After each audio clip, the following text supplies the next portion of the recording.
আসসালামু আলাইকুম ওয়া রাহমাতুল্লাহ। ভাইরা যারা আছে তারা যদি একটু জানায় যে আমার কথা শোনা যাচ্ছে কিনা? একটু যদি জানায় ইনশাআল্লাহ।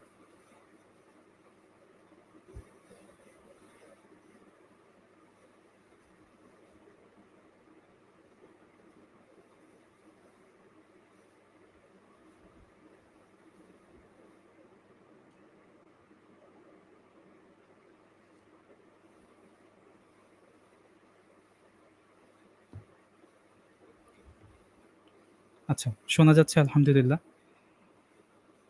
আসসালামু আলাইকুম ওয়া রাহমাতুল্লাহ। আলহামদুলিল্লাহ।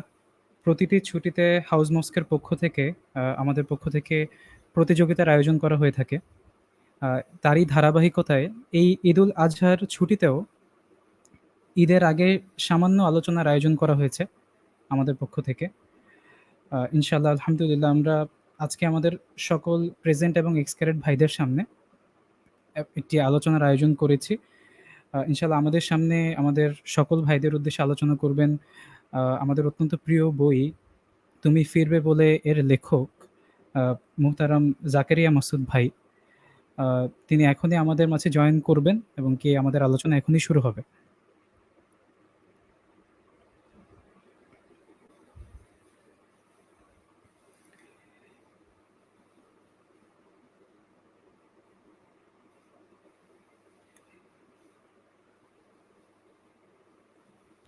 আলহামদুলিল্লাহ। আমাদের মাঝে আ আজকে আলোচনা করবেন আমাদের অত্যন্ত প্রিয় বই 'তুমি ফিরবে বলে' তার লেখক এবং আমাদের অত্যন্ত শ্রদ্ধাভাজন মোহতারাম জাকারিয়া মাসুদ ভাই। তাই ইনশাআল্লাহ আমরা আর আমাদের লাইভে দেরি না করে ইনশাআল্লাহ ভাইকে অবশ্যই আমন্ত্রণ জানাচ্ছি। যদি ভাই মেহেরবানি করে আমাদের সকলের উদ্দেশ্যে কিছু আলোচনা পেশ করেন ইনশাআল্লাহ। জি, আমার কথা কি ঠিকঠাক শোনা যাচ্ছে? তাহলে আমি শুরু করব ইনশাআল্লাহ। জি ভাই শুনতে পাচ্ছি আলহামদুলিল্লাহ। জি ভাই। ঠিক আছে ইনশাআল্লাহ, জি। শুকরিয়া, জাযাকাল্লাহু খাইরান। আলহামদুলিল্লাহ ওয়াসসালাতু ওয়াসসালামু আলা রাসূলিল্লাহ ওয়া আলা আলিহি ওয়া সাহবিহি আজমাইন। আচ্ছা, আমাকে বলা হয়েছে যে এখানে যারা পড়েন তারা মেক্সিমামই ক্যাডেটের সাথে জড়িত, মানে ক্যাডেট হিসেবে বলতে পারি আমরা। যারা ইন ফিউচারে হয়তো বিভিন্ন ডিফেন্সে ঢুকবেন বা বিভিন্ন জায়গায় আপনারা বিভিন্ন পদকে আলোকিত করবেন ইনশাআল্লাহ। তবে আ আ মানে এই হলো আমাদের আর আমার পরিচিতি সংক্ষেপে যা দিয়েছেন ভাই, আ আলহামদুলিল্লাহ। আচ্ছা, তো আমি মানে আসলে খুবই খুশি যে আপনাদের দেখে, যে আপনাদের মধ্যে মানে এভাবে কাজটা হচ্ছে দিনের জন্য। এই যারা বিশেষ করে এই ফিউচারে যারা ডিফেন্স অফিসার হবেন ইনশাআল্লাহ, সেনাবাহিনীতে বা বিভিন্ন বাহিনীতে আপনারা প্রবেশ করবেন।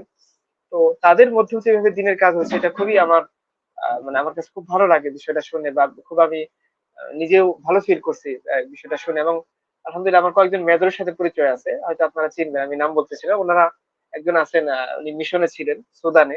এরপর তিনি বাংলাদেশে আসছেন এবং তারা ওইখানে একজন ব্রিগেডিয়ার আছেন আমার পরিচিত। উনারাও দেখছি যে মানে উনি মানে রিটায়ার্ড ব্রিগেডিয়ার। তো উনি সেনাবাহিনীর মধ্যে মেহনত করতেছেন, এবং যিনি মেজর উনি স্টিল নাও এখনো আছেন আর্ম ফোর্সের। তো তিনি তিনি নিজেও মানে আর্ম ফোর্সে যারা আছেন, যারা মোটামুটি ইসলামের প্রতি অনুরাগী বা দিন পালন করার চেষ্টা করেন, তাদেরকে নিয়ে ওনারা ওইখানে যথাসম্ভব কাজ করে যাচ্ছেন।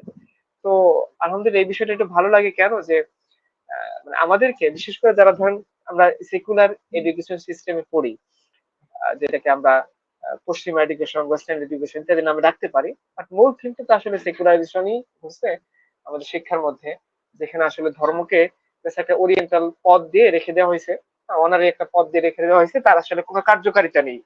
তো এই সেকুলার শিক্ষা ব্যবস্থার একটা মূল থিম ছিল যখন আমাদেরকে ব্রিটিশ ইস্ট ইন্ডিয়া কোম্পানি আমাদেরকে দখল করে নিল। এরপরে 1857 সালের মহাবিদ্রোহের পরে সরাসরি ব্রিটেনের রানীর আন্ডারে ভারত, পাক ভারত, বাংলাদেশ স্বাধীন শাসিত হতে লাগলো। এরপর থেকে তাদের চিন্তা ছিল যে কিভাবে এই অঞ্চলটাকে মানে একেবারে মানে কি বলে লিটারালি এন্ড মেটাফরিক্যালি আমরা কিভাবে এটাকে দাস বানাইতে পারি। দুই দিক থেকেই, একটা হলো অন্তরের দিক থেকে, আরেকটা হলো যে বাহ্যিক দিক থেকে, কিভাবে আমরা এই পাক ভারত বাংলাদেশকে দাস বানিয়ে চিরদিনের জন্য রাখতে পারি, তার একটা মেথড তারা আবিষ্কার করছে, যে এদেরকে শিক্ষার মাধ্যমে লং টার্ম সময় ধরে এদের মাথাকে আমরা কলোনাইজড মাথা বানাই ফেলতে পারবো। দেখেন এখন কিন্তু কলোনিয়ালিজম নেই। হ্যাঁ, এখন আর মানে সার্বিকভাবে ওইভাবে মানে কেউ আরেকটা দেশ দখল করে সেখানে কলোনি স্থাপন করে লং টার্ম সময় ধরে সেটাকে শোষণ করতেছে, এরকম মানে ওই সিস্টেমটা উঠে গিয়েছে। এখন সেখানে আসলে হয়তো মডার্ন কলোনিয়ালিজম বা পোস্ট কলোনিয়ালিজম বলতে পারেন আপনারা, যেটা আসলে সরাসরি মানুষকে, সরাসরি দেশকে দখল করা হয় না বা দাস বানানো হয় না, কিন্তু মেটাফরিক্যালি একটা মানুষ বা একটা অঞ্চল আসলে দাস হয়ে যায় কোন একটা পরাশক্তির, কোন একটা বড় শক্তির বা কোন একটা দাপুটে সভ্যতার। এটাকে আপনারা পোস্ট কলোনিয়ালিজম বলতে পারেন। তো যখন এই দেশে এই সরাসরি ব্রিটেন রানীর শাসন পরিচালিত হতে লাগলো, তখন তারা ব্রিটেন থেকে কিছু শিক্ষাবিদকে আনলো। তাদের মধ্যে একজন ছিল টমাস ব্যাবিংটন ম্যাকলে। এই ম্যাকলে এসে মিনার্স অন ইন্ডিয়ান এডুকেশন নামে তার একটা ধারা বিবরণী আছে, যেটা আপনারা অনলাইনে অ্যাভেলেবল সার্চ দিলেই পাবেন। এখানে সে ছিল মূলত এই পাক ভারত বাংলাদেশে যে সেকুলারাইজেশন ঘটতেছে শিক্ষা ব্যবস্থার, সেটার অগ্রপথিকদের একজন। এবং তাকে দায়িত্ব দেওয়া হলো যে তুমি শিক্ষা ব্যবস্থার একটা খসড়া তৈরি করে দাও, যে খসড়া অনুসারে আমরা কি করব, এই পাক ভারত বাংলাদেশকে নতুন করে সাজাবো। তাদের যে গতানুগতিক ট্রেডিশনাল এডুকেশন সিস্টেম ছিল, সেটাকে আমরা একেবারে ব্রেকডাউন করে দিয়ে নতুন করে আমরা একটা ইমারত নির্মাণ করবো শিক্ষা ব্যবস্থার। তো ওইটা ছিল মূলত আমাদের শিক্ষা ব্যবস্থার সেকুলারাইজেশনের শুরু। তো এরপরে ওইখানে সে ম্যাকলে লিখছে যে এই শিক্ষা ব্যবস্থার মৌলিক উদ্দেশ্য কি হবে। মৌলিক উদ্দেশ্যগুলোর মধ্যে একটা মৌলিক উদ্দেশ্য ছিল এরকম, সে নিজে বলছে যে আমরা এমন একদল ইন্ডিয়ানস মানে পাক ভারত বাংলার মানুষ তৈরি করব, যারা বাই ব্লাড এন্ড কালার তারা হবে ইন্ডিয়ান, পাক ভারত বাংলাদেশের লোক, but in moral intellect and চিন্তা চেতনার দিক থেকে, মোরালিটির দিক থেকে, ইন্টেলেকচুয়ালের দিক থেকে, বুদ্ধি জগতের দিক থেকে, জ্ঞানগত দিক থেকে তারা হবে ইংরেজদের মতো। এটা ছিল মূলত লং টার্ম পোস্ট কলোনিয়ালিজমের বীজ তারা স্থাপন করে গিয়েছে, যে তারা জানতো যে একটা না একটা সময় হয়তো পাক ভারত বাংলা থেকে তাদেরকে চলে যেতে হবে, যে যাওয়া লাগতেই পারে, কারণ বিশ্ব চেঞ্জ হচ্ছে। হ্যাঁ, মানুষ ওইভাবে আর লিটারেলি গোলামিতে আবদ্ধ থাকতে চায় না, সে স্বাধীনতা চায়। তো তার এমন একটা স্বাধীনতা তাদেরকে দিতে চায়, যে স্বাধীনতাটা আসলে মানুষ বাহ্যিকভাবে মনে করবে সে স্বাধীন, কিন্তু আসলে সে কোন একটা সভ্যতার, কোন একটা দেশের বা কোন একটা আইডিওলজির সে দাস হয়ে থাকবে। এটা ছিল পোস্ট কলোনিয়ালিজমের একটা মৌলিক ধারণা। তো এই ধারণাকে বাস্তবায়ন করার জন্য তারা বীজ স্থাপন করেছে কিসের মাধ্যমে, 19 শতকের শুরুর দিকে, একেবারে গোড়ার দিকে তারা এই সেকুলারাইজেশন ঘটালো তাদের শিক্ষা অবস্থার মাধ্যমে। এবং মূলত এর মাধ্যমে তারা কি করলো, এই পোস্ট কলোনিয়ালিজমের বীজ তারা স্থাপন করে দিল। আজকে দেখেন আমরা 2024 সালে আছি, হ্যাঁ, আপনারা ক্যাডেটস আছেন, তারপরে জেনারেল পড়ুয়া স্টুডেন্ট আছেন, মেডিকেল স্টুডেন্টস আছেন, ইঞ্জিনিয়ার আছেন, আরো অনেক সেক্টর, কারিগরি বা আর্টস কমার্সের মানুষজন আছেন। আপনারা একটু খেয়াল করেন যে আহ, আনিকা লোম্বার একটা বই আছে, কলোনিয়ালিজম অবলিক পোস্ট কলোনিয়ালিজম, বইটার নাম এরকম। সে ওখানে দেখাইছে যে যখন সম্রাট শাহজাহান ভারত, পাক ভারত বাংলাদেশ শাসন করতেছেন, মুঘলদের সম্রাট, আশা করছি আপনারা সম্রাট শাহজাহান সম্পর্কে জানেন।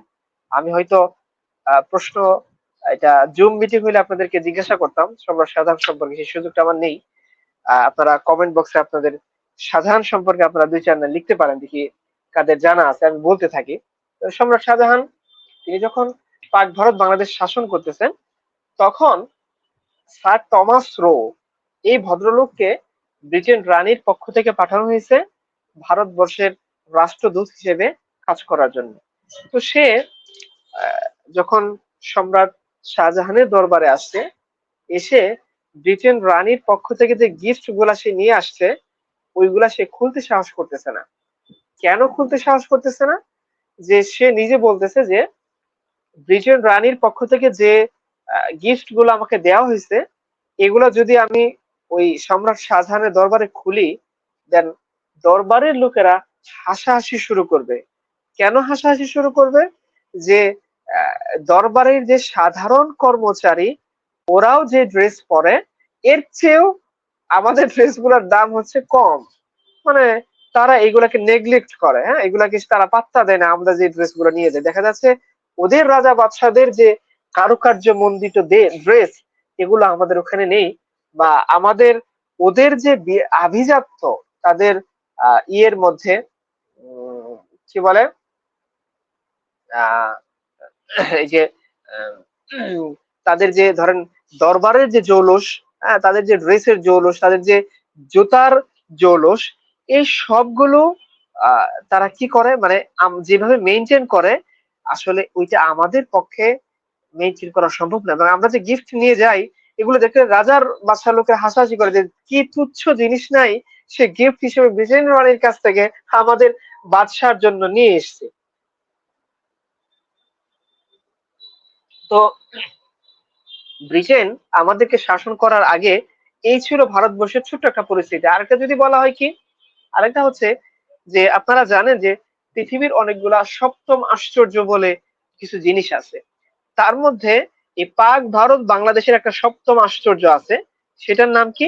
সেটা হচ্ছে তাজমহল। আপনারা জানেন তাজমহল এই সম্রাট শাহজাহানের পত্নী তার কি বলে স্মৃতিকে ধরে রাখার উদ্দেশ্যেই সে এমন একটা আর্কিটেকচারাল স্থাপনা বানাইছে যে যেটা এখনো পর্যন্ত স্টিল নাও বিশ্বের কাছে সেটা কি, মানে চরম বিস্ময়কর একটা জিনিস। এবং তারা এটার যে রহস্য সেটা এখনো ওভাবে উদ্ঘাটন করতে পারেনি। কিভাবে ষোড়শ শতাব্দীর আগে একজন বাদশাহ, যেখানে আমরা বলতেছি third industrial revolution, fourth industrial revolution ঘটছে আমাদের সময়ে, কিন্তু আমরাও তো এরকম একটা বিল্ডিং এখনো নির্মাণ করতে পারতেছি না। সেটা কিভাবে এন্টি আর্থকুয়াক টেকনোলজি দিয়ে, হ্যাঁ, পৃথিবীর চরম সব ধরনের কি বলে কারুকার্য দিয়ে, দামি দামি শ্বেত মরমর পাথর দিয়ে ওই সময় ষোড়শ শতাব্দীর আগে কিভাবে এই ভারতবর্ষের মতো এলাকায় এরকম একটা বিল্ডিং তারা নির্মাণ করছে, এই নিয়ে তারা এখনো সারপ্রাইজ। এবং সারপ্রাইজ বলেই কিন্তু তারা এটাকে কি বলছে, যে পৃথিবীর সপ্তম আশ্চর্যের একটা হচ্ছে কি এই তাজমহল। সো এই যে তাজমহল, সেটা কখন নির্মাণ করা হয়েছে? সেটা নির্মাণ করা হয়েছে ইংরেজরা এই দেশে আসার আগেই। এরকম না যে ইংরেজদের পক্ষ থেকে আমাদের কোন টেকনোলজি ধার করে এনে সম্রাট শাহজাহান এই কি বলে এই ভারত পাক ভারত মহাদেশে তিনি এই কি বলে তাজমহলটা বানাইছেন, তাই না? এরকমটা ছিল না। এরপর আপনারা আসেন আরেকটা জিনিসে, সেটা হচ্ছে এই বাংলাদেশেরই একটা বিখ্যাত মানে বস্ত্র শিল্পের একটা বিখ্যাত কাপড় ছিল। সেই কাপড়টা আপনারা সবাই জানেন, সেটার নাম হচ্ছে মসলিন। মসলিনটাকে বলা হয় ঢাকাইয়া মসলিন, ছিল সবচেয়ে বেশি বিখ্যাত। ঢাকাইয়া মসলিনটা কোথায়? ঢাকাইয়া মসলিনটা এই ঢাকায়, বাংলাদেশের যে রাজধানী ঢাকা, এইখানেই সেটা উৎপাদিত হইতো। তো এই যে মসলিন, সেই মসলিন ছিল পৃথিবীর সবচেয়ে বিখ্যাত কাপড় ব্র্যান্ড। হ্যাঁ, এখন যেমন যে আপনারা দেখেন না গুসি বা এরকম আরো কিছু আছে না, লিরাভ, এই টাইপের যে ব্র্যান্ড গুলো বিশ্বে প্রচলিত, এর চেয়েও ওয়ার্ল্ড ক্লাস ফেমাস ব্র্যান্ডের নাম কি ছিল? সেটা ছিল এই আমাদের বাংলাদেশের তৈরি মসলিন কাপড়। এবং ব্রিটেনের রানী ব্রিটেনের রানী কি করছে, যখন তার কাছে এই গিফট হিসেবে এই কাপড়গুলো যেত, তখন তারা কি করে, মানে এই ড্রেস পরাকে তারা মনে করতো আভিজাত্যের একটা চূড়ান্ত নিদর্শন। এবং দেখা যাচ্ছে যে এই ড্রেস পরার পরে মানে তারা গর্ববোধ করতো যে আমিও কি বলে ভারতবর্ষের সবচেয়ে ফেভারিট ওয়ার্ল্ড ক্লাস যে ব্র্যান্ড, সেই ব্র্যান্ডের কাপড় আমি গায়ে দিয়েছি। তো এটা ছিল কখনকার কথা বলতেছি, এইটা আমি বলতেছি যখন ব্রিটেন আমাদের দেশকে কি বলে কলোনি স্থাপন করার আগেকার কথা আমি বলতেছি। আমাদের ব্র্যান্ড সবচেয়ে ওয়ার্ল্ড ক্লাস ব্র্যান্ড, হ্যাঁ, আমাদের যে কি বলে কি বলে আমাদের যে স্থাপনা, আর্কিটেকচার স্থাপনা, সেটা হলো পৃথিবীর ওয়ার্ল্ড ক্লাস স্থাপনার একটা। এবং আরেকটা যদি আপনারা বলেন যে চিনি শিল্প, হ্যাঁ, কর্পোরেশন যেটা আছে, এই চিনি শিল্পের মূল কারিগর ছিল কিন্তু এই বাংলাদেশ, ভারত, এই অঞ্চলগুলো। পৃথিবীর মধ্যে যে আখ থেকে চিনি উৎপাদন করা যায়, এই টেকনোলজির ক্ষেত্রে বাংলা ছিল সর্বেসর্বা। এবং বিশ্বভারতী অ্যানান্স নামে কয়েকটা ভলিউম আছে, first volume, second volume. First ভলিউমের একেবারে শেষের দিকে বেশ কয়েকজন পর্যটকের কাহিনী বলা আছে, যারা এই বাংলাদেশে তারা কি করতো, মানে বিভিন্ন সময় তারা সফর করতে আসছে, পরিভ্রমণ করতে আসছে। এবং এদের অনেকেই আপনারা জানেন যে ইবনে বতুতা থেকে শুরু করে আরো অনেকেই আসছে, যারা এই বাংলাদেশের বিভিন্ন সময় তারা বাংলাদেশে কি করছে, সফর করছে, এবং সফর করে এসে তারা বাংলার যে সমৃদ্ধি ছিল সেই বাংলার সমৃদ্ধি দেখে তারা সারপ্রাইজ হতো যে কিভাবে এই বাংলার এই অবস্থা, যখন মানে ইউরোপ তার ডার্ক এজের মধ্যে বসবাস করতেছে, ঠিক কিভাবে কি করে এই বাংলার মতো একটা অঞ্চল, যেটাকে আমরা মনে করতাম অন্ধকারাচ্ছন্ন একটা দেশ, হ্যাঁ, মানে একেবারে মানে ব্যাকডেটেড একটা অঞ্চল যেখানে আসলে কিছুই থাকার কথা নেই, এই অঞ্চলগুলোতে কিভাবে এত পরিমাণ উন্নয়ন ঘটছে, এগুলো তারা তাদের আত্মজীবনীতে লিখছে। এবং আত্মজীবনীতে কি বলে, মানে এগুলো লিখতে গিয়ে তারা নিজেরাই সারপ্রাইজ হয়ে গেছে যে কিভাবে আমাদের পক্ষে, কেন আমরা পারতেছি না, কেন বাংলার মতো একটা পিছিয়ে পড়া অঞ্চল তারা কিভাবে এটা পারতেছে। সো আমি যেটা বলতে চাচ্ছি, এগুলো ইবনে বতুতা সহ অনেকের আপনারা অটোবায়োগ্রাফিতে পাবেন। তো আমি জাস্ট বলতে চাচ্ছি যে ব্রিটেন আসার আগে, এবং আরেকটা কথা বলে নি, সেখানে হলো অ্যাডামস নামে একজন ভদ্রলোককে ব্রিটেন যখন এই সেকুলার এডুকেশন সিস্টেম প্রণয়ন করতেছে, এর আগে তাকে সার্ভে করতে দেওয়া হলো ভারতবর্ষের মধ্যে, যে তুমি গিয়ে ভারতবর্ষে সার্ভে করে তার এডুকেশন কোয়ালিফিকেশন গুলো আমাকে জানাও, যে এদের এডুকেশন অবস্থা কি, শিক্ষার গুণগত মান কি, সেটা আমার, তখন সে Adams report on Indian education নামে একটা বই আছে, সেখানে সে দেখাইছে যে, বলছে যে আমাদের ইউরোপে যে আমরা বলি যে আধুনিক শিক্ষা ব্যবস্থা, তার তুলনায় কি বলে, এরকম না যে মানে ওদের শিক্ষা ব্যবস্থা খুব পিছিয়ে আছে। হ্যাঁ, ওদের শিক্ষা ব্যবস্থা আমাদের শিক্ষা ব্যবস্থার চেয়ে মানে কোনো অংশে অনুন্নত না, যেটাকে আমরা মানে রিপ্লেস করতে যাচ্ছি আমাদের মডার্ন এডুকেশন সিস্টেম নাম দিয়ে, সেটা কোনো অংশে আমাদের শিক্ষা ব্যবস্থার চেয়ে অনুন্নত না। আপনারা বলেন যে যদি অনুন্নতই হইতো, তাহলে তো এই আমাদের বাংলা, পাক ভারত, বাংলাদেশের মতো অঞ্চলে থেকে কি বলে এই যে তাজমহলের মতো একটা স্থাপনা নির্মাণ করা আমাদের পক্ষে কখনোই সম্ভব হতো না। সো এই যে তাজমহল, সেটা নির্মাণ করার জন্য তো ইউরোপের কোনো মানুষ আমার সহযোগিতা লাগে না। তার মানে ব্রিটেন আমাদেরকে দখল করার আগে আমরা অবশ্যই পৃথিবীর একটা সমৃদ্ধশালী দেশ ছিলাম। এবং শশী থারুরের একটা বই আছে, an Ira or of darkness, যারা পড়েছেন তারা পড়েছেন, না পড়লে আপনারা পড়ে নিতে পারেন। সেখানে সে দেখাইছে সম্রাট আওরঙ্গজেব রহমতুল্লাহ আলাইহির সময়ে, যিনি ব্রিটেন মুঘলদের একজন মানে সবচেয়ে সর্বশেষ প্রতাপশালী একজন সম্রাট ছিলেন, তার সময়ে এই ভারতবর্ষের যে gross income, gross national product, হ্যাঁ, জিএনপি, জিডিপি, এবং টোটাল ওয়ার্ল্ডের যে জিডিপি, সেই জিডিপির 1/3 আসতো থেকে এই ভারতবর্ষ থেকে, প্রায় 27%। ফ্রান্স, ব্রিটেন এবং ইউরোপের সমস্ত দেশের আয় এর তুলনায় সম্রাট আওরঙ্গজেবের সময়ে ভারত, পাক ভারত, বাংলাদেশের আয় ছিল এর চেয়েও বেশি। পৃথিবীর 1/3 জিডিপির উৎপাদন আসতো থেকে এই পাক ভারত, বাংলাদেশ থেকে। আরেকটা কি, যে ওই সময় চীন ছিল ওয়ার্ল্ড জিডিপির একটা অন্যতম রাইজিং একটা কান্ট্রি। তো ওই চীনে, চীনকে টপকে গিয়ে ওই সম্রাট আওরঙ্গজেব রহমতুল্লাহ আলাইহি ওনার সময়কার পাক ভারত, বাংলাদেশ, হ্যাঁ, ইন্ডিয়ান সাবকন্টিনেন্ট, হিন্দুস্তান, পাকিস্তান, বাংলাদেশ, এই অঞ্চলটুকু পৃথিবীর জিডিপিতে সবার চেয়ে গিয়েছিল। কাজে আমরা যে অনুন্নত ছিলাম, ব্যাকডেটেড ছিলাম এরকম না, বরঞ্চ আমরা যখন উন্নত ছিলাম, ব্রিটেন তখন ডার্ক এজে বাস করতেছিল। আমরা বলি না অন্ধকার যুগ, অন্ধকার যুগ, মধ্যযুগ, অন্ধকার যুগ, এই অন্ধকার যুগটা কোথায় ছিল? অন্ধকার যুগটা মেইনলি ছিল কোথায়? ব্রিটেনে, ইউরোপে, আমেরিকা। আমেরিকা তো তখন ছিলই না। আমেরিকা বলতে আসলে আমেরিকা তো নিজের কিছু নাই, সেসব মূলত যারা সত্যিকার অর্থে আমেরিকান ছিল,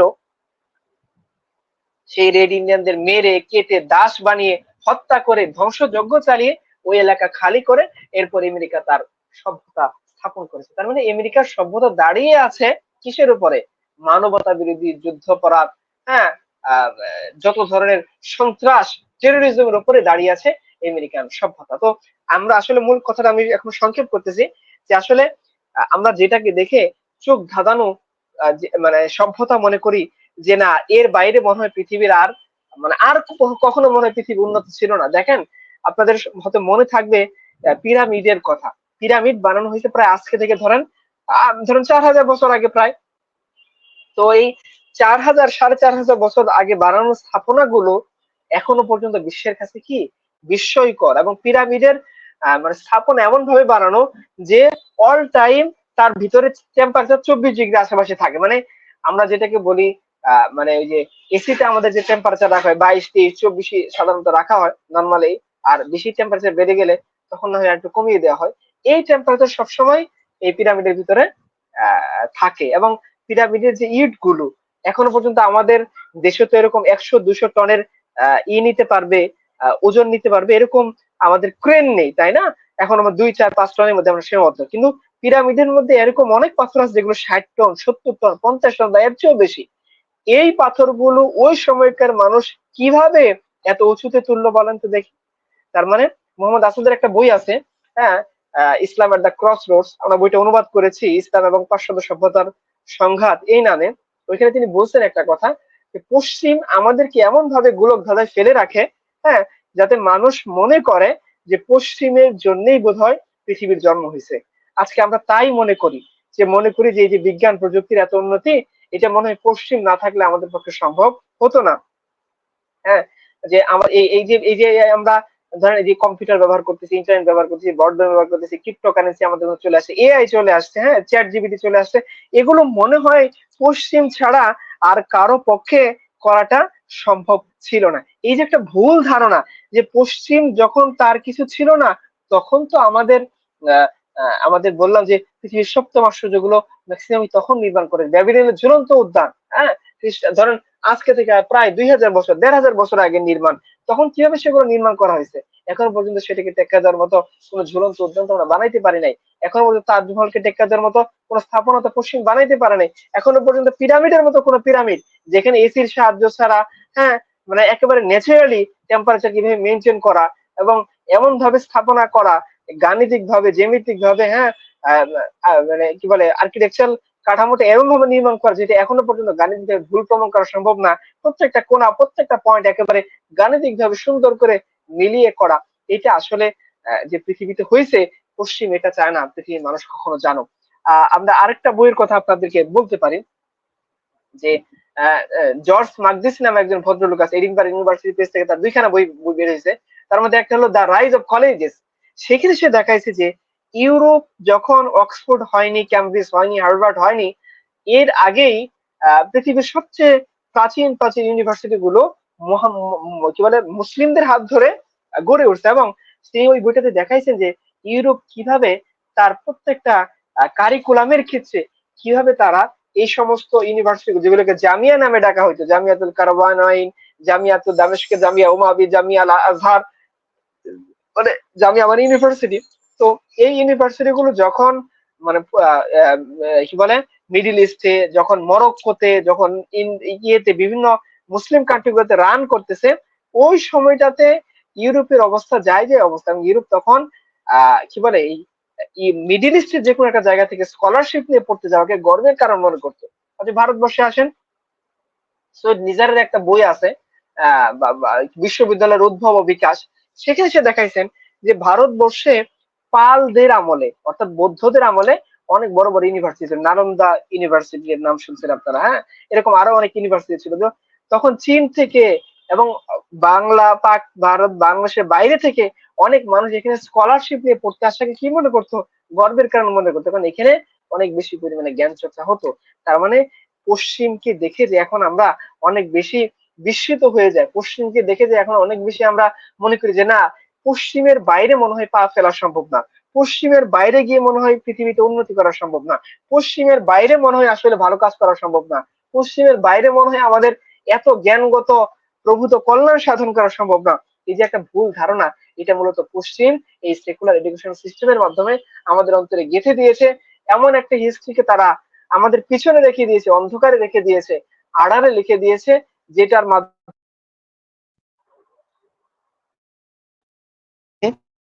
আমরা মানে এটা দেখতে পারি যে আহ, আমাদের পৃথিবী একসময় অনেক উন্নত ছিল, এবং সেটা যদি পশ্চিম বাদ দিয়ে অন্য কারোর হাত ধরে চলতো, ভালো মানুষের হাত ধরে চলতো, তাহলে সে আরো অনেক দূর সামনে এগিয়ে যেতে পারতো। এখন আমি একটু ছোট করে পশ্চিমের অবস্থাটা বলি। যেমন ধরেন রিসেন্ট আপনারা দেখছেন যে পশ্চিম আমাদেরকে কি বলে, যে তারা বাক স্বাধীনতায় বিশ্বাসী, তাই না? ফ্রিডম অফ স্পিচে বিশ্বাসী তারা, মুক্ত স্বাধীনতা, মুক্ত বাক, মুক্ত উচ্চারণ, হ্যাঁ, মুক্ত মনা ইত্যাদি। দেখবেন যে নানান কথা বলে মুসলিমদেরকে ব্লেম দেওয়ার চেষ্টা করে, মুসলিমদেরকে, যে না মুসলিমরা মুক্ত মনা না, মুসলিম এই না, সে না। আচ্ছা, পশ্চিমের অনেক দেশে এখন দেখবেন যে ফিলিস্তিনের গাজায় যে বর্বরতম ইতিহাসের বর্বরতম গণহত্যা সংঘটিত হচ্ছে, এর বিরুদ্ধে পশ্চিমেরই অনেক ইউনিভার্সিটির পোলাপানরা কি করতেছে, প্রতিবাদ জানাইতেছে যে না, আমরা এই যে বর্বরতম হত্যাকাণ্ড, ইউনিভার্সিটি অফ লন্ডন, ক্যামব্রিজ, হ্যাঁ, ক্যালিফোর্নিয়া ইত্যাদি নানান ইউনিভার্সিটি, আমেরিকাতে খুদ অনেকগুলো ইউনিভার্সিটি, ইউরোপে, কানাডায় অনেক জায়গায় কি হইতেছে যে ইউরোপেরই সন্তান তারা, এগুলো এরকম না যে এরা মুসলমান ঘরে জন্ম নেয়, না, ম্যাক্সিমামই কাফেরের ঘরে জন্ম নেওয়া অমুসলিম সন্তান, এরা প্রতিবাদ জানাইতেছে। কিন্তু আপনি দেখবেন যে এরা কি করতেছে, যে এই যে তাদেরকে কিভাবে কতটা ভাবে তারা এখানে নিপীড়ন নির্যাতন করছে। আমি রিসেন্ট দেখলাম যে একটা মেয়েকে, হ্যাঁ, 3 জন পুলিশ মানে একেবারে ধরে, 2 জন 2 পা ধরছে, আরেকজন চুল ধরে টেনে নিয়ে যাচ্ছে, অথচ এই মেয়েটা মুসলমান না, এই মেয়েটা ইউরোপের একজন নাগরিক। তাহলে তারা যে ফ্রিডম অফ স্পিচের কথা বলে, আপনি মানে ইসরায়েলের বিরুদ্ধে কিছু বলতে পারবেন না, আপনার মত প্রকাশের স্বাধীনতা থাকা সত্ত্বেও আপনি কি করতে পারবেন না, ইসরায়েলের বিরুদ্ধে কিছু করতে পারবেন না। তাহলে এটা কিভাবে মত প্রকাশের স্বাধীনতা হলো আমাকে বলেন তো দেখি। আপনি ইসলামের বিরুদ্ধে কথা বলবেন, তারা আপনাকে সাপোর্ট দিবে, আপনাকে ভিসা দিবে, আপনাকে নিয়ে যাবে, আপনাকে কি বলে আইনি সহায়তা দিবে। কিন্তু আপনি সেকুলারিজমের বিরুদ্ধে কিছু বলতে পারবেন না। আপনারা জানেন যে রিসেন্ট আপনারা একাডেমিয়াতে যারা লেখালেখি করেন বা যারা আছেন, দেখবেন যে হোমোসেক্সুয়ালিটির বিরুদ্ধে কিছু বলা যাবে না। আপনি যদি হোমোসেক্সুয়ালিটির বিরুদ্ধে কোনো পেপার পাবলিশ করেন, দেন আপনি যে সায়েন্টিস্ট সেই নাম থেকে আপনার নাম কেটে দেওয়া হবে। এখন যুক্ত হয়েছে কি, এখন যুক্ত হয়েছে ট্রান্সজেন্ডার ইস্যু। আপনি ধরেন একজন সায়েন্টিস্ট, একজন বায়োলজিস্ট, একজন জিনবিদ, যিনি মানুষের জিন তত্ত্ব নিয়ে গবেষণা করেন, আপনি যদি দেখেন যে তোমরা যে প্রস্তাবনা আমার সামনে নিয়ে এসছো যে একটা মানুষের জেন্ডার আলাদা, একটা মানুষের সেক্স আলাদা, এই যে ধারণাটা, এই ধারণাটা পুরোটা একটা গলত ধারণা, এটার বায়োলজিক্যাল কোনো বেসিস নেই। আলটিমেট তোমরা অসুস্থতাকে মেইন স্ট্রিমের ভিতরে চাপিয়ে দিচ্ছ।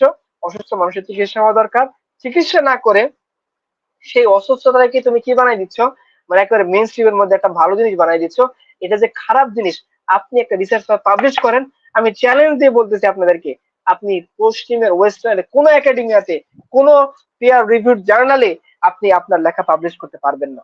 তাহলে কোথায় গেল সেই মত প্রকাশের স্বাধীনতা, যেটা পশ্চিম আমাদেরকে গিলাইতে চায়? যে একটা সময় তারা বলতে চায় পৃথিবীতে মত প্রকাশের কোনো স্বাধীনতা ছিল না, মানুষ অন্ধকার যুগে ডার্ক এজে বাস করতো। ওকে ফাইন, তোমার যুগে কোথায় মত প্রকাশের স্বাধীনতা আছে? তোমাদের নাগরিক গণহত্যা দেখে সে প্রতিবাদ জানাচ্ছে, আর তোমরা অফিসিয়াল বিবৃতি দিয়ে বলতেছো কি, তারা বলতেছে যে দেখো যারা এই ধরনের প্রতিবাদ জানাচ্ছ তাদের আইডি গুলো আমরা লিখে রাখতেছি, দেন ইন ফিউচারে তোমরা কোনো জব পাবা না। এই যে থ্রেট দেওয়া হচ্ছে, কিভাবে বুঝবেন যে আপনি যে তারা মত প্রকাশের স্বাধীনতায় বিশ্বাস করে? আপনি দেখবেন যে তারা বলে যে আমরা ডেমোক্রেসি ডেমোক্রেসি বলে না, পৃথিবীর মধ্যে তারা এই বিষয় নিয়ে খুব মাতামাতি করে ডেমোক্রেসি ডেমোক্রেসি। আবার দেখবেন মিডিল ইস্টের যে বাদশা আছে তাদের সাথে তাদের খুব খাতির, সেখানে কিন্তু তারা ডেমোক্রেসি নিয়ে চিন্তা ভাবনা করতেছে না। এবং আপনারা আহ আরেকটা জিনিস দেখবেন যে আমেরিকাতে যে হয়, মানে প্রেসিডেন্ট নির্বাচন হয়, সেখানে কিন্তু প্রেসিডেন্ট কিন্তু জনসাধারণের সরাসরি ভোটে নির্বাচিত হন না। এবং আমেরিকাতে কিন্তু হাউস অফ লর্ডস, যেমন ব্রিটেনে আছে হাউস অফ কি বলে যে জনসাধারণের প্রতিনিধি দ্বারা নির্বাচিত প্রতিনিধির বাইরে একটা হাউস অফ লর্ডস। লর্ডস কারা? ওই যে ধরেন ধনী ব্যবসায়ী, হ্যাঁ, এদের মধ্য থেকে একজন লোককে তারা নির্বাচিত করে এবং দুই পক্ষের মধ্যে পাশ হয়ে আসছে। এবং হাউস অফ লর্ডস এ যারা থাকে তারা কিন্তু জনসাধারণের সরাসরি ভোটে নির্বাচিত না। ঠিক তেমনি আমেরিকাতে আছে সিনেটর, হ্যাঁ, সিনেটর। এই সিনেটর যারা নির্বাচিত হয় এরাও কিন্তু জনসাধারণের সরাসরি ভোটে নির্বাচিত হয় না। তাহলে তারা যে আমাদেরকে ডেমোক্রেসির কথা বলে, যে ডেমোক্রেসি মানে কি, জনতার শাসন, জনগণের সার্বভৌমত্ব, is the people for the people by the people, where is the definition in the election of America? আপনি আমেরিকাতে কিন্তু খুঁজে পাবেন এই ডেফিনেশন। হ্যাঁ, তারা একটা জায়গা পর্যন্ত রেখে দেয়, এরপরে জায়গাতে ঠিকই কিন্তু House of Lords, House of Commons, House of senator, এগুলো দেখে তারা আবার মানুষের সাথে রং তামাশা করে। তো আপনারা হয়তো যারা মুশরিকদের কাহিনী পড়ছেন তারা জানেন যে মুশরিকরা কি করতো। মুশরিকরা খেজুর দিয়ে তাদের দেবতার প্রতিকৃতি বানাইতো, মূর্তি বানাইতো পূজা করার জন্য। যখন ক্ষুধা লাগতো তখন কি করতো, ওই মূর্তিটাকে তারা খেয়ে ফেলতো। আমেরিকা, পশ্চিম, তাদের অবস্থা একই রকম। তারা মানবাধিকারের কথা বলে কিন্তু গাজা নিয়ে কোনো কথা বলতে দেবে না। আপনি দেখেন পোস্ট, যারা ফেসবুক পোস্ট দেখতেছেন, রিসেন্ট আমি একটা পোস্ট দিছি, এত ডাউন করে দিছে, মাত্র 65 লাইক করতেছে। আমি আমি লাইক নিতে চিন্তিত না, আমি বলতেছি যে তারা এগুলো ডাউন কেন ডাউন করে দিবেন? আপনি একজন লোক, সে হোমোসেক্সুয়ালিটির পক্ষে লিখতেছে, পর্নোগ্রাফির পক্ষে লিখতেছে, চাইল্ড পর্নোগ্রাফির পক্ষে লিখতেছে, হ্যাঁ, তারপর ইসরায়েলের পক্ষে লিখতেছে, আমেরিকার মানবতা বিরোধী অপরাধের পক্ষ লিখতেছে। আপনি তার পোস্ট ডাউন করে দিচ্ছেন না, তাকে আপনি যে কি বলে কমিউনিটি স্ট্যান্ডার্ডস এর দোহাই দিয়ে তার পোস্টটাকে আপনি গায়েব করে দিচ্ছেন না। একটা লোক ফিলিস্তিন শব্দটা আপনি লিখতে পারবেন না, আপনি জানেন? আপনি জায়নিস্ট শব্দটা আপনি লিখতে পারবেন না, ইহুদি শব্দটা লিখতে পারবেন না, আপনার পোস্টে 12টা বাজায় দিবে। তাহলে আপনি বলেন তো দেখি, যে তারা যে মত প্রকাশের স্বাধীনতার কথা বলে আমাদেরকে, সেই স্বাধীনতা কোথায় গেল? তারা নারী অধিকারের কথা বলে, তাহলে একটা নারী, তাদের দেশের নাগরিক শত শত নারীকে তারা টেনে হিস্টে পুলিশ দিয়ে পিটিয়ে, রাস্তা থেকে জল কামান দিয়ে, লাঠি দিয়ে, বাড়ি দিয়ে টেনে হিস্টে চুল ধরে নিয়ে নিয়ে তারা এই আন্দোলন দমানোর চেষ্টা করতেছে। কেন? কোথায় গেল তাদের নারী অধিকার? কোথায় গেল তাদের ডেমোক্রেসি? তাদের নির্বাচনের সময়, প্রেসিডেন্ট নির্বাচনের সময় কেন House of Lords, House of Commons থাকবে? কেন এগুলোর মাধ্যমে ডেমোক্রেসির যে আইডিয়া তারা আমাদেরকে খাওয়াইতে চায়, এবং ডেমোক্রেসি না মানলে তারা বলতে চায় যে এরা ভালো না, এরা খারাপ মানুষ, এরা ব্যাকডেটেড, এরা কিছু বোঝে না, এরা আধুনিক না, বা এদের সাথে ব্যবসা বাণিজ্য করা যাবে না, স্যাংশন দিয়ে দিতে হবে। তাহলে তারা কেন ডেমোক্রেসির অর্ধেকটা মানে অর্ধেকটা মানে না? আচ্ছা, এরপরে আসেন দেখেন যে আমি বললাম যে মত প্রকাশ স্বাধীনতা, একাডেমিয়াতে দেখেন, একাডেমিয়াতে আপনি ফ্রিলি কোন ধরনের রিসার্চ পেপার সাবমিট করতে পারবেন না। এখন তার অদ্ভুত সংজ্ঞা বানাইছে, এখন আর মেল ফিমেল বলা যাবে না, এখন বলতে হবে a man with a penis, a man with a vagina. মানে আপনি নারী এবং পুরুষ আলাদা করতে পারবেন না, বলতে হবে একজন পুরুষ যার ভেজাইন আছে নাউজুবিল্লাহ, একজন পুরুষ যার পেনিস আছে নাউজুবিল্লাহ। মানে এটা তো ঠিক আছে, একজন পুরুষ যার পেনিস আছে, কিন্তু তারা বলতে চাচ্ছে যে আপনি নারী পুরুষ মেল ফিমেল এভাবে আলাদা করতে পারবেন না। একজন মেল, সে যদি মনে করে সে ফিমেল, তাকে ফিমেল হিসেবে স্বীকৃতি দিতে হবে। একজন ফিমেল, সে যদি মনে করে সে মেল, তাকে মেল হিসেবে স্বীকৃতি দিতে হবে।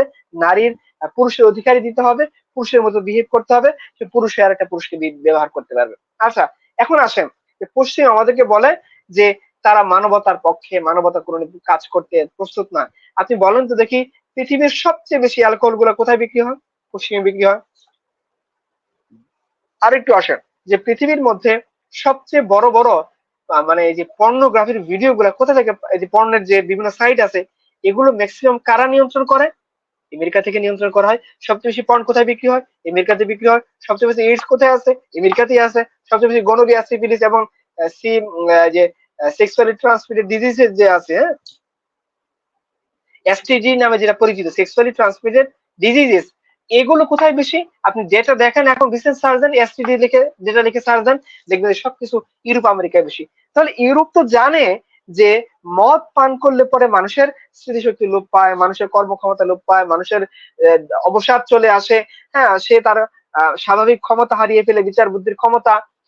তাহলে এই যে দেখেন, তারা আমাদেরকে বলতেছে যে কি করা দরকার?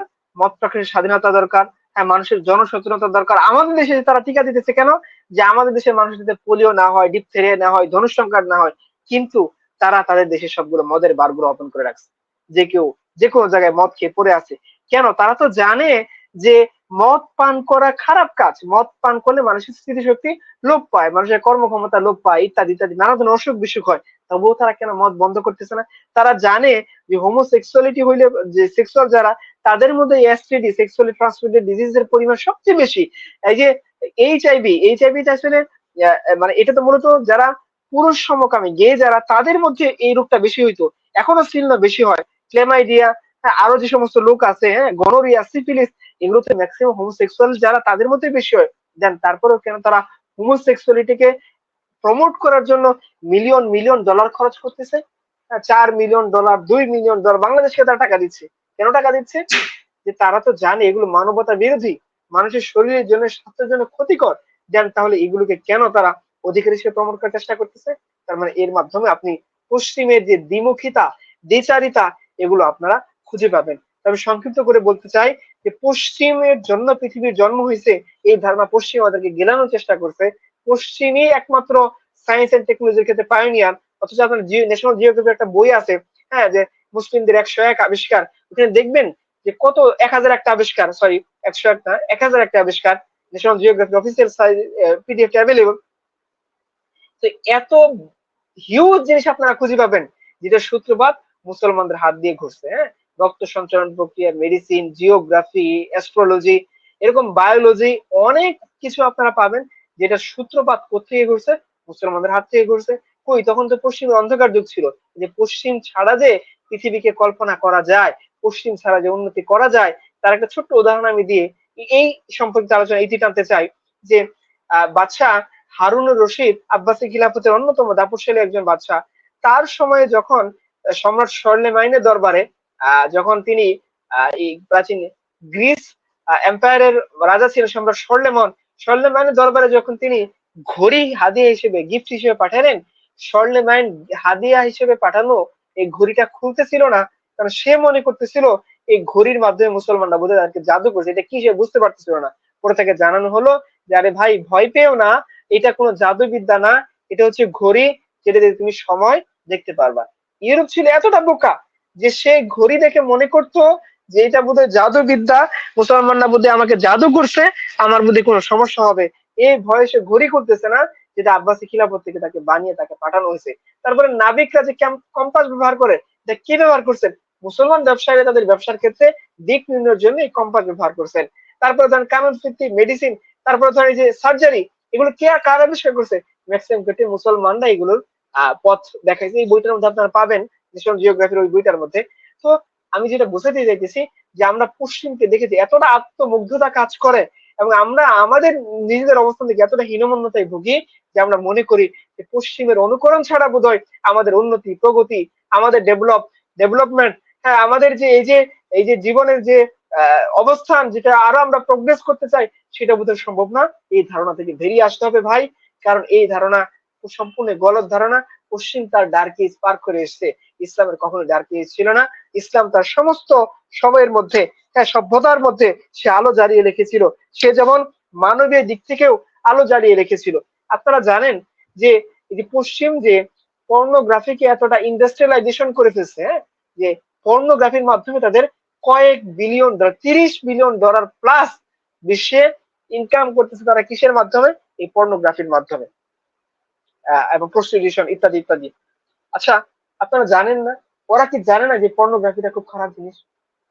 একটা মানুষের একান্ত ব্যক্তিগত কিছু মুহূর্ত গুলাকে বাণিজ্যিকীকরণ করা, এবং নিকৃষ্ট নিকৃষ্ট হোমোসেক্সুয়াল ভিডিও গুলো, এগুলোর মাধ্যমে ট্রান্সজেন্ডারিজম, এই সমস্ত নোংরা জিনিসগুলোকে বাণিজ্যিকরণ করা যে খারাপ কাজ, এটা কি পশ্চিম জানে না?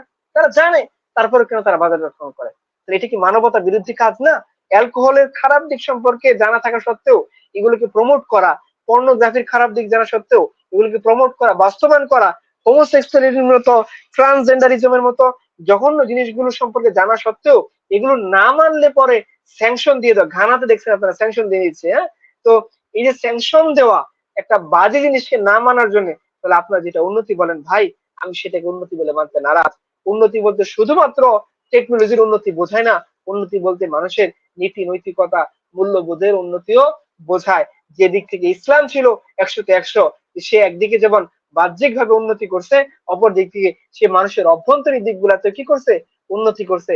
এবং আপনারা যারা ধরুন আজ থেকে আরো 10, 15, 20 বছর আগে হজ করতে যাইতেন, তারা দেখতে পেতেন যে মক্কা মদিনার মধ্যে যখন নামাজের সময় হয়ে যাইতো, তখন দোকানগুলা খোলা রেখেই মানুষজন নামাজে দাঁড়িয়ে যেত। একটা চোরের সাধ্য ছিল না কি করার, যে কেউ চুরি করবে, সেখান থেকে প্রকাশ্য দিবালোকে কোনো ধরনের সিসিটিভি ছাড়াই মানুষ চুরি করা থেকে বিরত থাকতো। অথচ আপনি আমেরিকার দিকে যান, যে রিসেন্ট সামনে হয়তো দেখছেন আপনারা একবার, যে শ্বেতাঙ্গ কৃষ্ণাঙ্গের মধ্যে যে মারপিট লাগলো, একেবারে দিনে দুপুরে তারা সুপার শপ গুলোতে ঢুকে ভাঙচুর করে এগুলো লুটতরাজ করা শুরু করলো। এর আগে ফ্লোরিডায় যে ভয়ঙ্কর বন্যা হয়েছিল এক সময়, ওই বন্যার মধ্যে যখন পুলিশরা রাস্তায় রাস্তায় টহল দিতে পারতেছিল না, মানুষজন গ্লাস ভেঙে, তালা ভেঙে বিভিন্ন সুপার শপ, বিভিন্ন বড় বড় শপ থেকে কি করতেছিল? প্রোডাক্ট গুলা চুরি করে নিয়ে যাইতেছিল। এবং আপনারা অবাক হবেন, জাফর ইকবালের মতো লোকও একটা কলাম লিখতে তখন বাধ্য হয়েছিল যে এই ধরনের কাজ ঠিক হচ্ছে না, এগুলো মানে এক ধরনের রোবারি, ডাকাতি, হ্যাঁ, ডাকাতিপনা ছাড়া আর কিছুই নাই। তাহলে দেখেন যে আমেরিকা তো উন্নতি বলতেছে, কিন্তু তারা এতটা উন্নত যে তারা পর্নোগ্রাফিকে বাজারজাতকরণ করতেছে, পশুকামিতাকে প্রমোট করতেছে, সমকামিতাকে প্রমোট করতেছে, অ্যালকোহলকে প্রমোট করতেছে, মানবতা বিরোধী যত কাজ আছে এইগুলো নিয়ে তারা ব্যবসা করতেছে। এটা কিভাবে উন্নতি প্রগতি হয় আপনি আমাকে বলেন? আপনার মাকে একটু বোঝান যে তাদের দেশে পরিবার ভেঙে গেছে, মা বাবার কোনো সম্পর্ক নাই, শিশুদের কোনো অধিকার নাই। হ্যাঁ, একটা শিশু যারও প্রায় 60% আমেরিকান সন্তান তারা পিতা মাতার পরিচয়হীন ভাবে বড় হচ্ছে। এটার নাম উন্নতি? এটার নাম প্রগতি? যে না বেবিটা যেটা সহজলভ্য, একটা নারী সে জানে না তার জীবনে সে কতজন টোটাল পুরুষের সাথে রাত কাটাইছে, একজন পুরুষ সে জানে না সে কতজন নারীকে তার শয্যা সঙ্গী, তার বেডের, তার বিছানার সঙ্গী বানাইছে। আর সে জানেও না তার সন্তান কোথায় জন্ম নিছে, সে জানেও না তার পিতা মাতাকে। এটার নাম সভ্যতা? এই সমস্ত নষ্টামুখে বলতে হবে ভালো কাজ? এই সমস্ত খারাপ বদমাইশিপনা, বেলাল্লাপনা, বেহায়াপনাকে বলতে হবে সিভিলাইজেশন, সভ্যতা, উন্নতি, প্রগতি? না, এগুলো কোনোটাই উন্নতি প্রগতি না। এগুলো ওরকম যেরকম মুশরিকরা ওই খেজুর বানিয়ে, খেজুর দিয়ে মূর্তি বানিয়ে পূজা করত, এবং দরকার হলে কি করতো, ওই মূর্তিকে খেয়ে ফেলতো। আমেরিকার কথা, ইউরোপের কথা, হ্যাঁ ব্রিটেনের কথা, ফ্রান্সের ব্যাপারটা একই রকম। তারা, আপনি কোরআন পড়াতে চাইবেন, তারা দেখবেন আপনাকে নিরাপত্তা দিয়ে কোরআন পড়ানোর ব্যবস্থা করে দিবে। কেউ যদি বাইবেল পড়াইতে চায় তারা সেটা সুযোগ দেবে না। আমি বলতেছি না যে বাইবেল পুরানো হোক, কোরআন পড়াতে প্রশ্নই আসে না। আমরা ইসলাম কখনো এগুলোকে প্রমোট করে না যে আপনি অন্য ধর্মগ্রন্থকে পুড়িয়ে ওদেরকে বিনা কারণে উত্তেজিত করে ফেলবেন, এটার কোনো অনুমোদন নেই। কিন্তু ওরা ঠিকই বাক স্বাধীনতার নাম দিয়ে আপনাকে কোরআন পড়ানোর, এই অমুসলিমদের কোরআন পড়ানোর অনুমতি দেবে। কিন্তু এর বিপরীতে কেউ যদি প্রতিবাদ করে তাহলে তার অবস্থা 12টা বেজে যাবে, তার নাগরিকত্ব কেড়ে নেওয়া হবে, তার চাকরি কেড়ে নেওয়া হবে, তার জীবনকে দুর্বিষহ করে তোলা হবে। তাহলে এটার নাম বুঝি স্বাধীনতা? যে দেখেন আমাদের দেশের উপরে ট্রান্সজেন্ডারিজম চাপিয়ে দেওয়ার জন্য তার সরকারকে কি পরিমাণ চাপ দিতেছে। ঘানাতে, মুসলিম দেশগুলোতে তারা চাপ দিচ্ছে যাতে এই ট্রান্সজেন্ডারিজমকে কি করে দেওয়া হয়, স্বাভাবিক করে দেওয়া হয়। আপনি বলেন যে এই সমকামিতাকে স্বাভাবিক করার পরে আর কোন অশ্লীলতা থাকবে যেটাকে আমাদের স্বাভাবিকরণ করতে হবে? এর চেয়ে নোংরা বেহায়াপনা আর কি হতে পারে? প্রিয় ভাই যারা শুনতেছেন, সেই জন্য আমি বলতে চাই যে আপনারা যেটাকে উন্নতি মনে করেন সেটা উন্নতি না। উন্নতি তো সেটাই, আদি ইবনে হাতেম যখন ইসলাম কবুল করার জন্য আসলো, রাসূলুল্লাহ সাল্লাল্লাহু আলাইহি ওয়াসাল্লাম তাকে বললেন, আদি তুমি ইসলাম কবুল করে নাও। তো আদি ইবনে হাতিম বললেন, ইয়া রাসূলুল্লাহ ইসলাম কবুল করলে কি কি হবে? রাসূলুল্লাহ সাল্লাল্লাহু আলাইহি ওয়াসাল্লাম বললেন যে আদি তুমি ইসলাম কবুল করো, তুমি দেখবা তুমি যদি ইসলাম কবুল করো, ইসলাম যদি কায়েম হয়ে যায়, এমন একটা পরিবেশ আসবে যে যখন ইয়েমেন থেকে, হীরা থেকে, হাদারামাউত থেকে একজন নারী সে হজ করার জন্য মক্কায় আসবে, আর সে আল্লাহ ছাড়া আর কাউকে ভয় করবে না। আজকে আপনি দেখেন ইয়েমেন থেকে মক্কা তো দূরের কথা, আজকে যদি বলা হয় যে আপনি কি বলে ই থেকে নরসিংদী থেকে, হ্যাঁ, একটা মেয়ে ঢাকায় আসবে, বা ময়মনসিংহ থেকে একটা মেয়ে ঢাকায় আসবে, বা সিলেট থেকে একটা মেয়ে ঢাকায় আসবে রাতের বেলা একা, আপনি ছাড়তে সাহস পাবেন? পাবেন না ভাই, পাবেন না। কেন পাবেন না? ঢাকায় তো আপনি একটা গলিতে একটা মেয়ে রাতের বেলা বাসায় ফিরতে পারবেন না একা, তার অবস্থা খারাপ হয়ে যাবে, হয় তাকে রেপ করা হবে, নয় তার সম্পত্তি, তার হাতে থাকা মোবাইল, ব্যাগ, তার যে কি বলে মূল্যবান সম্পদ, সেগুলো চুরি করে নিয়ে যাওয়া হবে, সে নিরাপদে বাড়িতে ফিরতে পারবে না। এই যে অনিরাপদ একটা সমাজে বাস করতেছি, এটাকে আমরা কি মনে করি গোটা ওয়ার্ল্ডের অবস্থায় এরকম ডাকাতি, বেহায়াপনায়, বেলাল্লা পড়ায় না, প্রত্যেকটা মানুষের জীবন অনিরাপদ। আপনি গেলে বুঝবেন যে আমেরিকা কি বলে মানে প্রত্যেকটা আমি কয়েকজনকে চিনি, আমার আমার আমার দূর দূর সম্পর্কের কয়েকজন রিলেটিভ থাকে, আমেরিকাতে থাকে। আহ, তারা বলতেছে যে আমেরিকাতে আপনি বাড়ি করতে যাবেন, আপনাকে ঋণ নিতে হবে। ঋণ নেওয়া ছাড়া আপনি কি করতে পারবেন না, বাড়ি করতে পারবেন না, আপনার অবস্থা খারাপ হয়ে যাবে। এবং আমেরিকাতে সবার অবস্থা যে ভালো, ব্যাপারটা এরকম না। ওইখানেও ধুকে ধুকে ঋণ জর্জরিত হয়ে দুর্দশাগ্রস্ত মানুষের সংখ্যা হিউজ পরিমাণ। আমরা বাইরে থেকে দেখে মনে করি কি আমাদের স্বপ্নের দেশ, একবার যেতে পারলে বোধহয় জীবনটা শেষ। সারা দিন কাজ করতে হয় মানুষকে, কিসের জন্য? তার মৌলিক প্রয়োজন মেটানোর জন্য, হ্যাঁ, তার বাসা ভাড়া জোগাড় করার জন্য, তার যে ঋণ সুদের টাকা নিয়ে যে সে বাসা বানাইছে এটা শোধ করার জন্য। মানুষজন পিচ্ছি বাচ্চা থেকে শুরু 16-17 বছরের বাচ্চা, বাবা মা ভাই বোন, যাদের পরিবারের সবাই মিলে কাজ করে, তারপরে দেখবেন তারা হিমশিম খেয়ে যাচ্ছে। ওটা একটা বড় ধরনের চিত্র। আর এই যে এই সমস্ত পর্নোগ্রাফির সাথে জড়িত যারা পতিতা, এদের অবস্থা বললামই। ওইখানে যারা ধরেন লোয়ার লেভেলের যারা, তারা রাস্তায় মানুষ থাকে, আমরা মনে হয় ঢাকার বস্তি দেখে মনে করি যে পৃথিবীর মধ্যে সবচেয়ে বড় বড় বস্তি বোধহয় আমাদের দেশে, না, আমেরিকাতেও ইউরোপেও অনেক মানুষ রাস্তায় থাকে। তো ভাই, যেটাকে স্বপ্ন মনে করে আমরা হাত বাড়াইছি, ওটা আসলে স্বপ্নের নামে বেহায়াপনা, বেলাল্লাপনা, আর প্রগতির নাম দিয়ে মানে অসভ্য জিনিস ছাড়া আর কিছুই না। প্রিয় ভাই, আমাদের উচিত সেই দিনের দিকে ফিরে আসা, যে দিন আমাদেরকে আমাদের জান এবং মালের নিরাপত্তা দিবে। ওমর রাদিয়াল্লাহু তাআলা আনহু তার সময়ে তিনি বলছিলেন যে ফুরাতের তীরে একটা কুকুরও যদি না খেয়ে মারা যায়, উমর তার জিম্মাদার হবে। উমর তার তার জবাবদিহিতা আদায় করবে যে কেন একটা কুকুর না খেয়ে মারা গেল না, না খেয়ে মারা গেল। তো দেখেন প্রিয় ভাই, এটার নাম হচ্ছে সভ্যতা। একটা নারী সে ইয়েমেন থেকে হজ করতে মক্কায় আসতেছে, আর সে আল্লাহ ছাড়া কাউকে ভয় করে না। তার গায়ে কেউ হাত দিবে তো দূরের কথা, তার দিকে কেউ চোখ তুলে তাকাতে সাহস পাবে না। এইটার নাম হচ্ছে সভ্যতা, এইটার নাম হচ্ছে শালীনতা। আরে ভাই, অধিকার কাকে বলে? যে একজন মা সে অর্ডার করছে ছেলেকে রাতের বেলা যে তুই আমার জন্য বাড়ি বাইরে থেকে খাবারটা এনে দে। ছেলে ঘুমের মধ্যে উঠে সে তার মায়ের জন্য কমপক্ষে 2 কিলোমিটার 3 কিলোমিটার হেঁটে গিয়ে যদি একটা খাবার আনে, কিন্তু সে উফ শব্দ করতে পারবে না। কেন? তার মা এই কথা বললো। এইটার নাম ভালোবাসা, এইটার নাম অধিকার। একজন মা তার সন্তানকে আঁকড়ে ধরে থেকে তাকে বড় করবে, তাকে সুমানুষ সুনাগরিক হিসেবে মুসলমান হিসেবে গড়ে তুলবে, এর জন্য ত্যাগ তিতিক্ষা সহ্য করবে। এটার নাম না সভ্যতা। একজন নারীকে, হ্যাঁ, তার জীবন ধারণের জন্য কি বলে দেহ বিক্রি করে খেতে হবে না, বরঞ্চ তাকে রাষ্ট্রপ্রধান, রাষ্ট্রের যে প্রধান নির্বাহী, তিনি তার ঘরের সামনে খাবার রেখে আসবেন। একজন বিধবাকে রাতের আধারে আর 10 জন পুরুষকে সন্তুষ্ট করে টাকা এনে দিতে হবে না, ওই বিধবার জন্য রাষ্ট্রের পক্ষ থেকে ফ্রি খাদ্য বিতরণ কর্মসূচির ব্যবস্থা থাকবে। একজন, আপনারা জানেন কি না, ঢাকায় যারা আছেন, এই যে যাত্রাবাড়িতে যে মাছের আড়ত আছে, এর পাশে মাছের কাঁটা বিক্রি হয় ভাই। 100 টাকা কেজি দরে মাছের কাঁটা বিক্রি হয়। মানুষজন, গরিব মানুষজন এই কাঁটা 100 টাকা কেজি দরে কিনে খায়। আজকে মানুষকে মাছের কাঁটা কিনে খেতে হচ্ছে কিসের জন্য? আমরা খুব সভ্য, খুব উন্নত হয়েছি, তাই না? আজকে দেখেন আমাদের অবস্থা শুধু এরকম না, গোটা বিশ্বের অবস্থায় দেখেন যে কয়েকজন মানুষ তারাই শুধু কি হচ্ছে, ধনী হচ্ছে। আর আর কি হচ্ছে, গরিবরা শুধুমাত্র কি হচ্ছে, গরিব হচ্ছে। হ্যাঁ, আহ, আর আমাদের অবস্থা দেখেন, আমাদের দেশের অবস্থা দেখেন, অনুন্নত বিশ্বগুলোর অবস্থা দেখেন। হ্যাঁ, আহ, তাদের অবস্থা কি দেখেন, যে তারা আজকে আপনি আহ, কি বলে, এই যে আহ, ইয়ের অবস্থা দেখেন, এই যে সোমালিয়ার অবস্থা দেখেন, ঘানার অবস্থা দেখেন। হ্যাঁ, আপনি আফ্রিকার দেশগুলোর অবস্থা দেখেন।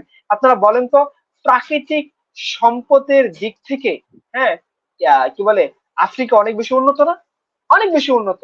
হ্যাঁ, কিন্তু আপনি দেখেন যে তাদের অবস্থা আজকে কি, তারা না খেতে পেয়ে মারা যাচ্ছে।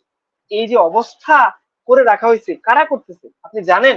যে পৃথিবীর আহ অর্ধেকের বেশি সম্পদ কয়জন মানুষের হাতে বন্দী? মাত্র 62 জন লোকের হাতে পৃথিবীর অর্ধেকের বেশি সম্পদ বন্দী।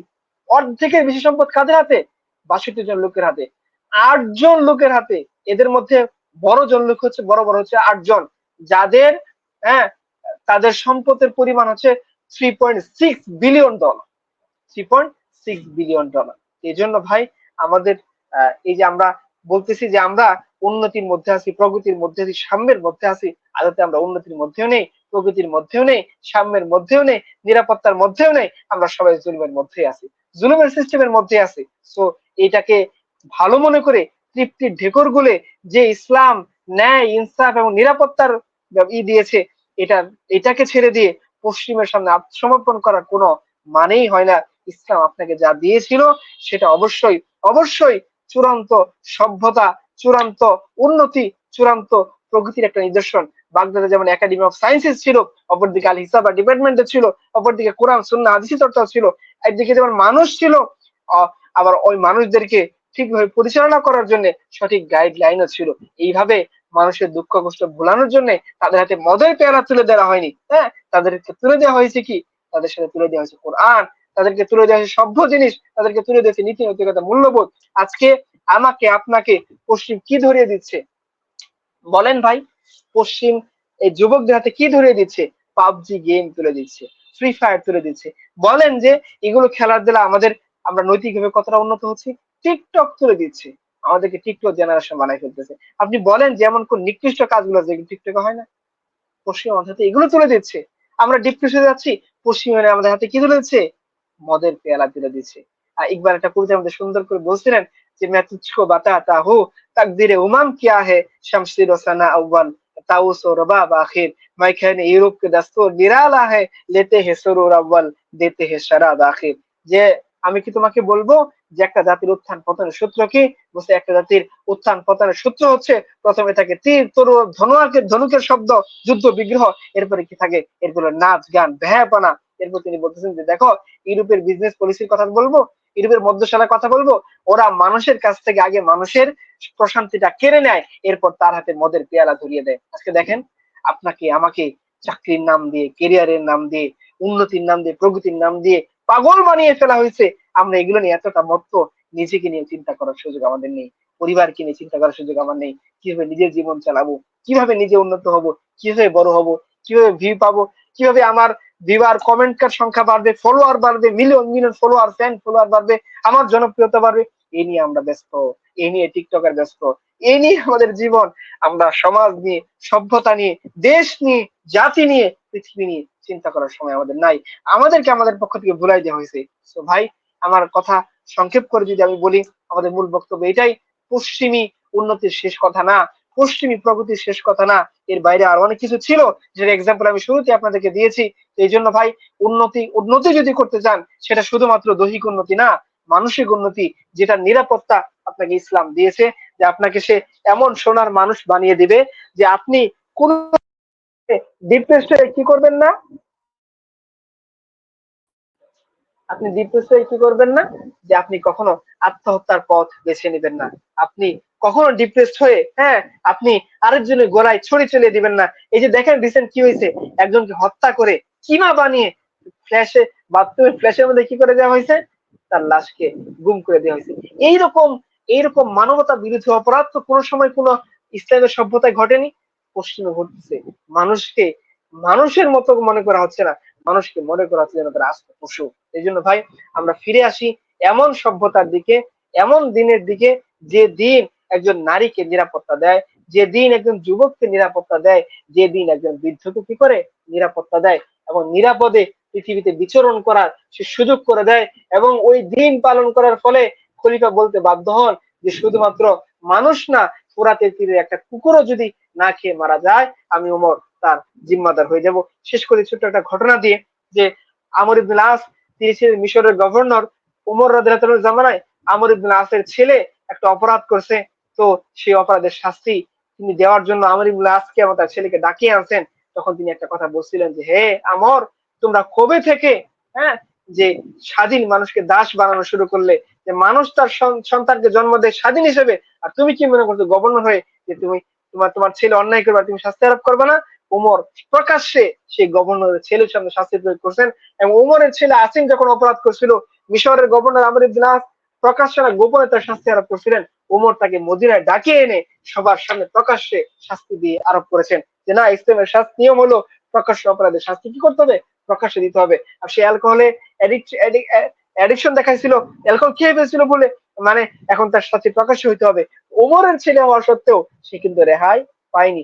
আজকে আমরা জাস্টিস চাই, তাই না ভাই? আজকে দেখেন আপনি, প্রচলিত জায়গায়, প্রচলিত ইয়েতে মামলা করেন, 20 বছর 30 বছর জেল খাটার পর একটা লোক জানতে পারছে সে আসলে আসলে ছিল কে, মানে আহ, কি বলে, আহ, এই তার নাম ছিল লাল মিয়া, ধরেন তার নাম কালা মিয়া বানায় তাকে কি করা ফেলা হয়েছে, মিয়া মিয়া মিল আছে, লালকে কালা বানাই দিছে, বাস এইভাবে তাকে জেলে পুরে দেওয়া হয়েছে। সে 20 বছর পরে জানতে পারছে। এরকম ঘটনা দেখেন সারতেন, আপনি পাবেন বাংলাদেশে অসংখ্য পা। তো এই জন্য, আর আপনি দেখেন যে আপনি যদি প্রচলিত সিস্টেমে জাস্টিস পেতে যান, আপনার কি পরিমাণ সময় আপনার লাগে। আর ইসলামের সিস্টেম কি, একজন গভর্নরের ছেলেও যদি কি করে, অপরাধ করে, খলিফার ছেলেও যদি অপরাধ করে, সেও নিস্তার পায় না, তাকেও কি করা হয়, শাস্তি আরোপ করা হয়। এই জন্য ভাই, আপনি জাস্টিস চান, আপনি ইসলামের দিকে ফিরে আসেন। সভ্যতা চান, উন্নতি চান, ইসলামের দিকে ফিরে আসেন। শান্তি চান, ডিপ্রেশন মুক্ত জীবন, যে আপনি আজকে দেখেন কি পরিমাণ ট্রাঙ্কুলাইজার, কি পরিমাণ সিরিজ আমাদেরকে খেতে হচ্ছে আমাদের মেন্টাল প্রেশার দূর করার জন্য। আপনি মেন্টাল প্রেশার মুক্ত জীবন চান, প্লিজ আপনি ইসলামের দিকে ফিরে আসেন। কাম ব্যাক টু আল্লাহ আযজা ওয়া জাল। ইয়া আইয়াতুহান নাফসুল মুতমাইন্নাহ ইরজিই ইলা রাব্বিকি রাদিয়াতাম মারদিয়্যা ফাদখুলি ফি ইবাদি ওয়াদখুলি জান্নাতি। হে ভাই সকল, সবার প্রতি অনুরোধ, যেটা কোরআন আপনাদেরকে অনুরোধ করেছেন, হে আল্লাহর বান্দারা, আল্লাহর দিকে ফিরে আসো, প্রসন্ন চিত্তে, সন্তুষ্ট চিত্তে, সন্তোষ ভাজন হয়ে আল্লাহর বান্দাদের অন্তর্ভুক্ত হয়ে যান। আর আল্লাহ তাআলা বলতেছেন, ফাদখুলি ফি ইবাদি ওয়াদখুলি জান্নাতি। আল্লাহর বান্দাদের অন্তর্ভুক্ত হয়ে যায়, ইসলামে দাখিল হয়ে যায়, আমরা দলে দলে শান্তির বাগান, প্রশান্তির ঘর জান্নাতুল ফেরদাউসের দিকে ধাবিত হই। আল্লাহ তাআলা আমাদেরকে পশ্চিমের এই সমস্ত ধোঁয়াশাপূর্ণ সভ্যতার গেড়াকল থেকে মুক্ত হয়ে শান্তির ধর্ম, সভ্যতার ধর্ম, ইনসাফের ধর্ম, ন্যায়ের ধর্ম, জাস্টিসের ধর্ম, হ্যাঁ প্রশান্তির ধর্ম, বিষণ্ণতা ডিপ্রেশন মুক্ত ধর্ম, নারী অধিকারের ধর্ম, এই দিকে আমাদেরকে সত্যিকার অর্থে যেটা ফ্রিডমের ধর্ম, স্বাধীনতার ধর্ম, যে ধর্মে প্রবেশ করলে কোনো মানুষের গোলাম থাকে না, সবার পরিচয় হয়ে যায়। সে হচ্ছে কি আব্দুল্লাহ, এক আল্লাহর গোলাম। সে কি বলে লা ইলাহা ইল্লাল্লাহ, আল্লাহ ছাড়া আর কোনো ইলাহা নেই, মুহাম্মদুর রাসূলুল্লাহ, একমাত্র আমাদের সামনে আইডল হচ্ছেন মুহাম্মদ সাল্লাল্লাহু আলাইহি ওয়াসাল্লাম। এইভাবে আপনি ন্যায়, ইনসাফ, স্বাধীনতা, সাম্য, ভ্রাতৃত্বের ধর্ম, ইনসাফের ধর্ম, ইসলামের দিকে আসেন।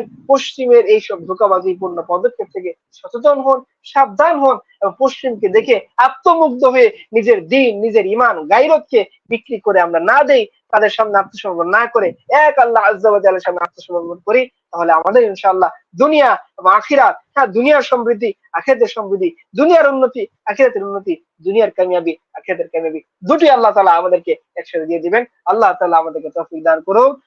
ওয়া মা আলাইনা ইল্লাল বালাগ। আসসালামু আলাইকুম ওয়া রাহমাতুল্লাহি ওয়া বারাকাতুহু।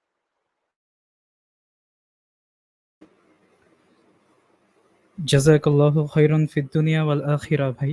অনেক গুরুত্বপূর্ণ একটি বিষয়ে আলোকপাত করার জন্য আল্লাহ তাআলা আমাদের সকলকে বোঝার ও তার উপর আমল করার তৌফিক দান করুন। এরই মাঝে আমরা ইনশাআল্লাহ আমাদের আজকের আলোচনার শেষ প্রান্তে চলে এসেছি। ইনশাআল্লাহ আমাদের সকলের ঈদের সময়টি ভালো কাটুক, এই দোয়াই করি। আমরা ইনশাআল্লাহ পরবর্তীতে হাউস মস্কের পক্ষ থেকে যেন এমন আয়োজন আরো বেশি করতে পারি, সেই দোয়া সকলের কাছে চাচ্ছি। এরই পাশাপাশি আরেকটি বিষয় একটু আলোকপাত করতে চাই। আমরা সকলেই সেন্ট মার্টিনের বিষয়টি নিয়ে জানি। ইনশাআল্লাহ আমরা সেন্ট মার্টিনের সকল মানুষের জন্য দোয়া করব, যে যতটুকুই পারি ইনশাআল্লাহ। আল্লাহ তাআলা আমাদের সকলের বুঝার তৌফিক দান করুক, এমনকি আমরা যেন সকলে আবারও এমন আয়োজনে অংশগ্রহণ করতে পারি, সে তৌফিক দান করুন। আমিন। আসসালামু আলাইকুম ওয়া রাহমাতুল্লাহি ওয়া বারাকাতুহু।